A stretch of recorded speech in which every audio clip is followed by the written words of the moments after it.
Bench dogs, bench stops. In this particular case, a tooth bench dog with mighty teeth that can grip the wood and pull it down onto the bench. And this dog bites. Preparing a rough board by hand with a hand plane can be quite a forceful process, and tooth bench dogs give you more grip. Just saw the teeth marks off when trimming the board to size later. Anyway, I wanted one but didn't want to pay a premium nor want a dog made out of metal. So I knocked this up out of scrap wood, and it took no more than 30 minutes. I also wanted a low profile dog, like a dachshund, as mine are a minimum height of 20mm. So let's get this savage made. While I've got you here, I apologise for the lack of uploads. I stabbed myself with a chisel and sliced my hand open about 3 weeks ago. And if you follow me on Instagram, you know this, but I just want to say sorry about the lack of uploads, man. My apologies for the audio. A friend of mine's actually flattening off a great big oak slab, my brother in the other room, with a floor sander. Believe it or not, he's doing a very good job of getting it flat. I was oblivious to all of that going on because I had my headphones on, which I can't hear anything with those on.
Right then I knew my marking line was off, so I had to reposition it and remark it so my line would be nice.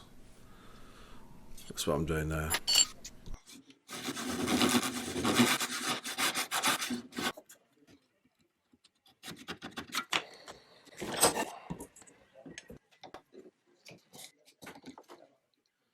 I don't know why I still do this. Habit, I guess. I've been doing it forever since I tried to cut dovetails. I can saw a straight line. I don't need this square to cut a straight line.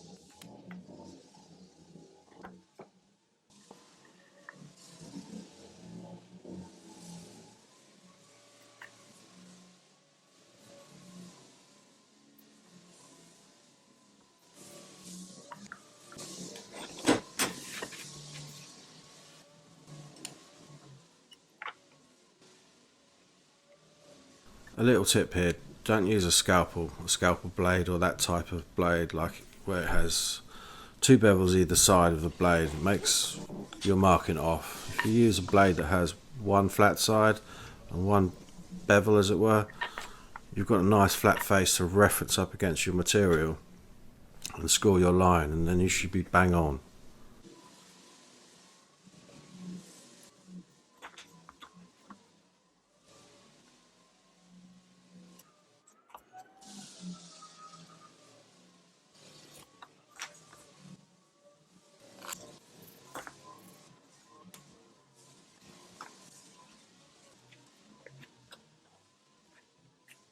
Someone made a comment the other day about how shiny my saw blades are. There's a good reason for this. If you look at the reflection in the saw, you can see the reflections on line with the piece I'm sawing with. If it goes off of line, that means I'm micro adjusting that saw to keep a nice straight line. So it's another little tip for you.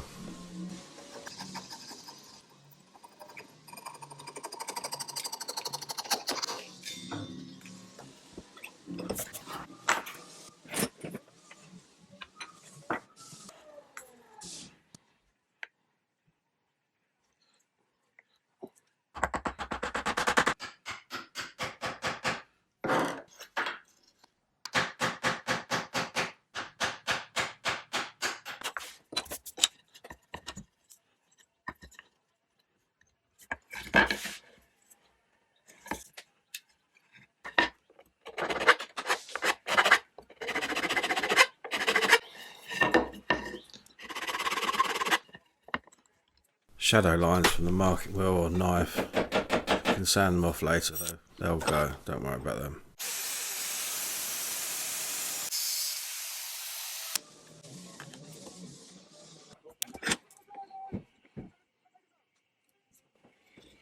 This is a bit like being in a library with Dom Jolly, for Christ's sake.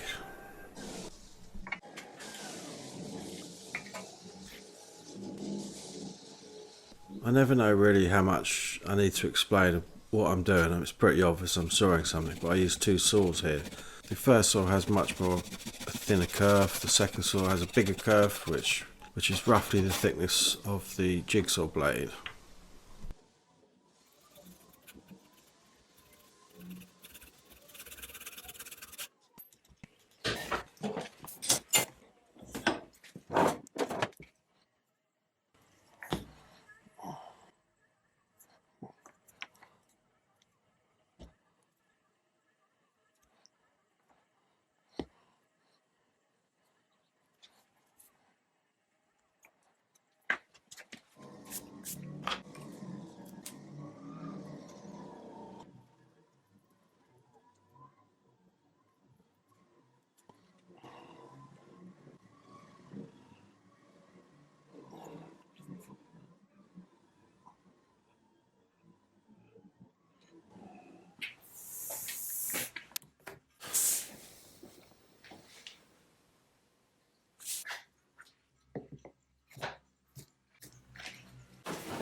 You get the idea, right?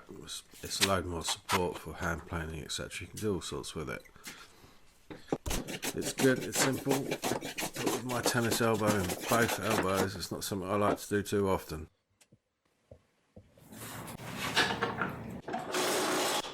A question for you guys: do you think I need to tell you everything that's going on, or can you just visually see it? I mean, do I need to tell you I'm picking up a chisel now, I'm going to pare down this line, I'm picking up a saw, I'm going to saw to this line, like so many other videos do? If there's any questions you have, please feel free just to ask, because I will answer every single comment that's posted below. Anyway.